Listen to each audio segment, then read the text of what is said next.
सरकारचे प्रतिनिधी म्हणून केंद्रीय मंत्री जितेंद्र सिंहांनी घेतली राहुल गांधींची भेट। राहुल गांधींनी केलेल्या 5 मागण्या मान्य, सरकार चर्चेसाठी तयार, जितेंद्र सिंहांची माहिती।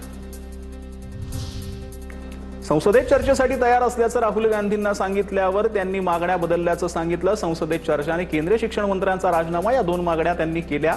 त्यांच्यासारख्या ज्येष्ठ नेत्याने इतक्या लवकर माघार घेणं अशोभनीय, जितेंद्र सिंहांची माहिती। राहुल आणि प्रियंका गांधींची 3 तासांनंतर सुटका। छत्रसाल स्टेडियम पोलिसांकडून राहुल गांधींची सुटका। अखिलेश यादवांसह ताब्यात असलेल्या सर्व आंदोलकांची सुटका। मोदींच्या निवासस्थानाबाहेर ठिय्या आंदोलन ताब्यात घेतलं होतं। दरम्यान सोनिया गांधींकडूनही मंदिर मार्ग पोलीस स्टेशनला जाऊन प्रियंका गांधींची भेट। मोदींची हुकुमशाही बघा, देशातल्या विरोधी पक्ष नेत्यांना अशी वागणूक दिली जात आहे। राहुल गांधींना ताब्यात घेतल्यानंतर काँग्रेसची ट्विट करत टीका। मुलांचा राजकीय हेतूंसाठी वापर केला जाऊ नये, त्यांच्या भविष्याशी खेळू नये। जंतर मंतरवरील आंदोलनावरून एनडीएच्या खासदारांच्या बैठकीत पंतप्रधान नरेंद्र मोदी यांचं वक्तव्य। विरोधक नीटच्या बाबतीत लोकांची दिशाभूल करण्याचा प्रयत्न करत आहेत।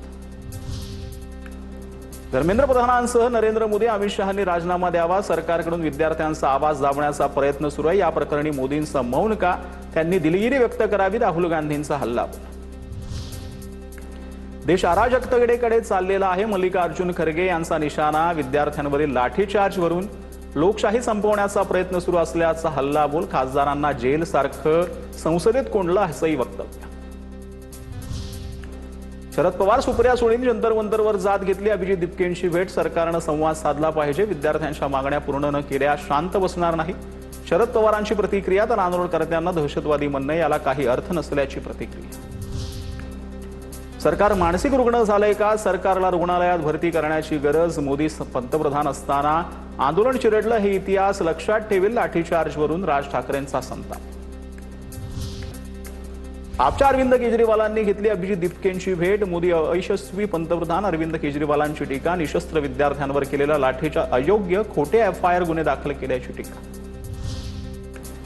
फेसलेस आंदोलनामध्ये काहींकडून राजकीय पोळी भाजण्याचा प्रयत्न। दिल्लीतील आंदोलनात काही लोक आपला अजेंडा घेऊन शिरलेत। मुख्यमंत्री फडणवीसांचा निशाणा। केंद्रीय आरोग्य मंत्री जे पी नड्डांकडून जखमी विद्यार्थ्यांची भेट। नड्डांकडून IMR या रुग्णालयामध्ये जाऊन जखमी विद्यार्थ्यांची विचारपूस। काँग्रेस नेत्या रेणुका चौधरींचा संसदेबाहेर संताप। पोलिसांच्या कारवाईचा निषेध। हे लोक भित्रे, मुलांवर अश्रुधुरांच्या नळकांड्या फेकतात असं म्हणत सरकारला राक्षस संबोधलं। इंडिया आघाडी आतंकवाद्यांसारखी परिस्थिती निर्माण करते। अशा आतंकवाद्यांना लोकशाही मार्गाने उत्तर द्या। सदाभाऊ खोत यांच्याकडून आंदोलनकर्त्यांचा आतंकवादी असा उल्लेख। आपल्याच देशातील लोकांना आतंकवादी ठरवणं चुकीचं वक्तव्य मागे घ्या। बच्चू कडू यांच्याकडून सदाभाऊ खोत यांना समज। सुपाऱ्या वाजून आंदोलन करणाऱ्या लोकांकडून दुसरी काय अपेक्षा ठेवायची? सदानकदा आंदोलन करणारे तरुणाईला आतंकवादी म्हणत आहेत। सदाभाऊ खोतांच्या वक्तव्यावर रोहित पवारांची खोचक टीका। तुम्ही विद्यार्थ्यांना आतंकवादी म्हणता, त्याचा पुरावा द्या। अमित ठाकरे आक्रमक। सदाभाऊ खोत 4थी पास आहेत। खोत यांची स्वतः पास होण्याची शक्यता नाही। आदित्य ठाकरेंचा सदाभाऊ खोत यांच्यावर हल्लाबोल। कधी काळी शेतकऱ्यांसाठी लढणारे खोत आता भाजपचे गुलाम झालेत। आदित्य ठाकरेंची टीका।